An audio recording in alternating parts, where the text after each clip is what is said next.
This is the Digital Trust Podcast. In every episode, we strive to bring support to those of you who serve on the front lines and in the trenches of data and technology. We endeavor to bring understanding to the under-resourced and underappreciated, help remove your stress, and provide relief to your pain.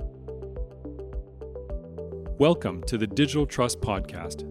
Sit down with us as we give you hard-hitting advisory conversations to help you build digital trust with your stakeholders and clients, and actionable takeaways to help you become a digitally trustworthy organization. Hello, everyone, and welcome to another episode of the Digital Trust Podcast. My name is Christian. I'm the host of the show, and we have once again Phil Guerin from Cavelo with us in this episode. Phil, nice to have you here. Welcome back. Thank you. Welcome back again. Awesome. So what I'd like to get into today, if it's okay with you, is to talk about some of the challenges that IT leaders face, and IT leaders and practitioners that are working on the front lines of IT, and maybe they're a little further along in their career progression. And I think the first one that comes to mind for me in terms of challenges would be IT being perceived as just a cost center to your organization with no visible benefit to the organization. What are your thoughts on that one? I like that question. I like that thought. I like to challenge it because, to be straight with it, I feel like cost center has been turned into a negative buzzword. There are costs to doing business, and those costs to doing business change and evolve over the years.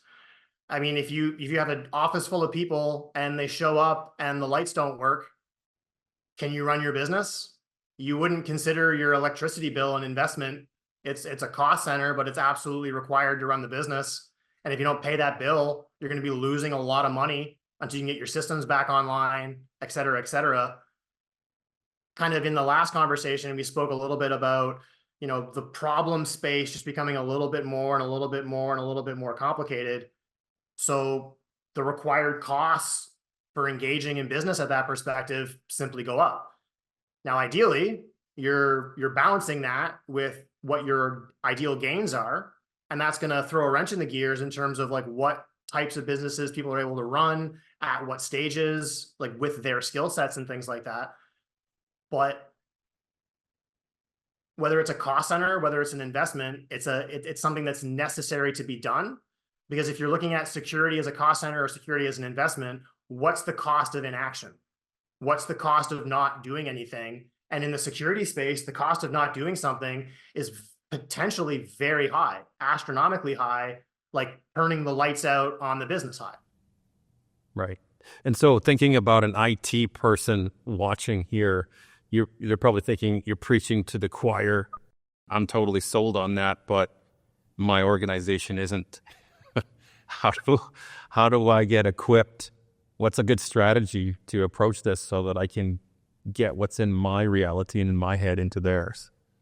Communication, focus, and a strict adherence to reality. Whether it's a cost center or not, you're expected to get things done. So this is where, again, we spoke before about the problem space and the tooling and the solutioning space diverging, right? So if you want to treat it as a cost center conversation, great. Let's find ways to demonstrate and communicate why the tooling that we're paying for and the time that we're putting in from an operational perspective isn't getting the job done for what we're trying to do.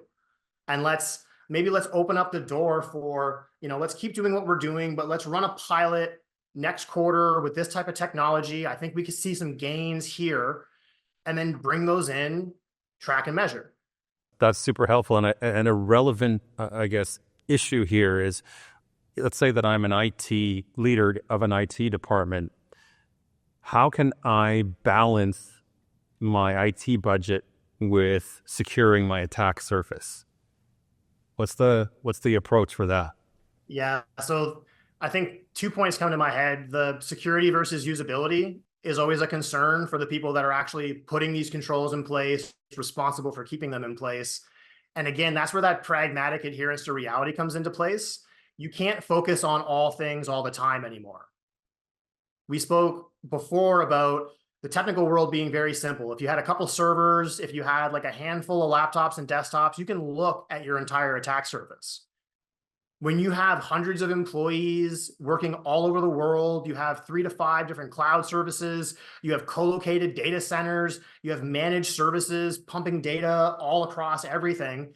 You can't focus on all of that. It's cost prohibitive to take every single risk as seriously as everything else. So now the conversation comes into wargaming. And if people aren't familiar with wargaming, right? Like, well, let's come up with what we think the worst things that could happen would be. If I come into the office today, what's going to be the hardest thing for me to unwind? And how is that going to impact the business? Does it even matter? Right? What might be concerning to me as a technician coming in and having a bad day might marginally impact the business.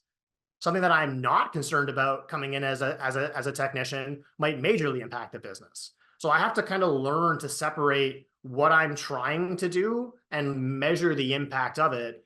And then that's where a combination of having that war game exercise, if this happened, let's run it through to a point of resolution. Right. And if we're going to see learning opportunities in there, and it's like, look, we can't just change everything we're doing all the time. Otherwise, we can't measure what's effective and ineffective. So you got to find time to run new initiatives. And then that's how you're looking for the tooling and the approaches to tackle the growing and more complicated problem spaces. Yes, and then back into that communication discussion to find budget, find time to find budget for that. So more on that as we go along here. The next one that I have is the idea of a whole bunch of different types of tools that you're using in the IT department for a bunch of different functions. And it's like, how can you start to think about minimizing that tool set and consolidating it and having a real single pane of glass type of experience? Yeah, I like that one too. So back to the problem space growing, every little step, new spot solutions come in to take the place. And then all of a sudden I'm coming into work and I have 17 different tools to try to jam together to solve one particular problem. If you have 2 systems, 2 tools, 2 points of focus, there's a reasonable chance that your team is going to be able to come in, look at those in 2 different silos and derive some kind of insights together. You start stacking too many things together and you're never taking a holistic picture at anything. You're just spot checking everything along the way. And I had a good example of this from one of the engineering companies that I used to work for. They thought that they could just run unit tests as a means of testing everything. The end of the day, what they realize is we have to run customer SLA tests. When someone clicks a button, what is that thing supposed to do? And if I'm not looking at the problem holistically, end to end with what I'm trying to do, if I don't have a consolidation of that where I can see through it, I can demonstrate that all the little tiny parts of this, all the unit tests are passing, but why aren't we hitting the actual goal? Why are we not meeting the customer's need? Why are we not hitting the business's need? Why are we falling short? Because you're running too many things. Right? So then the question becomes, again, why? So I'll use a few streams of data that I'm familiar with. So patching is a conversation that comes to mind a lot. Lots of people in the sysadmin space, in the technical space, in the IT space, we're scanning and patching vulnerabilities to protect the business.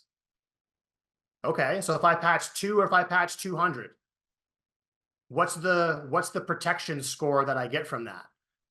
And there's no answer, right? The whole idea is I'll put my head in the sand, I'll patch as many as I can, and I'll patch my way out of a problem. What problems did those vulnerabilities expose? Right? What's the impact of patching it other than it going away? Did you close a door to something meaningful, or did you close a door to an empty hallway? Right? And then back to your question about budget, consolidating tools gives you an ability to consolidate your efforts and your actions to something that's actually going to be measurable from an ROI perspective. I don't want to take actions with diminishing returns. I want to take actions that are going to give me big returns. And again, back in like a sysadmin mind, I want to do things that are effective to get the job done that also make me look good as a professional. So if I can get things done and I can communicate and I can show how we are making improvements by the protocol that I'm running through, this is going to make me look good as a professional while I'm being effective in the space. And that's where you need consolidation efforts. So over time, the spot check solutions get built into platforms, or the spot check solutions get built into managed service offerings. There's all kinds of different forms where these consolidation efforts happen. We just need to step back and say, how has the problem changed? And this is the thing that I see a lot of people jumping over. Where's the new sexy technology? No, how has your problem changed? What are the things that are out there that solve that problem? And are you spot solutioning this, or are you taking a full view on it? Yes, that is so beautifully said, Phil. What I hear you saying is look at real problems holistically, particularly from the customer perspective and from the organization's perspective as well. And you're referencing some of the other things that we've already talked about. It's all kind of a basket weave, really, isn't it? Where these problems are problem sets that are interrelated. And one that, for me, is related to the consolidation is automation. So you mentioned in a previous conversation that we had picking up a shovel and starting somewhere and working in the problem first, maybe more manually, and then moving over and suggesting there's an excavator right there to help out. So for those that are using a bunch of spreadsheets and have a bunch of manual processes, and I think this is the last question we have time for today, with a couple minutes left, how would you handle that? Where my mind goes on that. So for jump in the ditch and start digging with your shovel. So if you're trying to do a risk assessment across the environment, what does that look like manually? Well, you're SSHing around the environment. You're pulling sessions on some machines. You're looking at some of the data. You're looking at some of the applications deployed. And then at some point you're going to stop because it's like, I can't pull a session on absolutely everything. I can't look at every file here. I can't look at all the applications. I'm going to define a subset. I'm going to look at what I can, time and budget permitting, and then I'm going to project across the rest, which is really just me guessing on what else is out there. I might as well just walk around looking for a self-attestation at that point. But the excavator analogy coming in on that is, as any level of a technician, me spending my time on SSHing around and pulling information together and trying to derive insights across them isn't a great use of my time, right? I'm paid and I'm hired to focus on strategy and execution. So the more of my time that's focused on strategy and execution, the more benefit my business is getting from me, which means the more effective I'm being as a professional, which means the more effective I'm being in my personal life, which means the more agency I now have. I love how you put that all together full circle. So your answer to the automation problem, if you will, or the lack of automation, is focus on strategy and execution. And I think that's a great note to end this episode on today. Phil, thanks so much for joining us today. Thank you, Christian. And a special thanks to our viewers and listeners for tuning in and spending your time with us and being part of this conversation. We'll see you on the next episode. Thanks for joining us today on the Digital Trust Podcast. If you found this conversation helpful, please share it with someone you care about. And if you'd like to receive our monthly newsletter, please click the link in the description to subscribe. And to put your mind at ease, our newsletter will include episode summaries with key points and actionable takeaways, plus a heads up on the upcoming episode guests.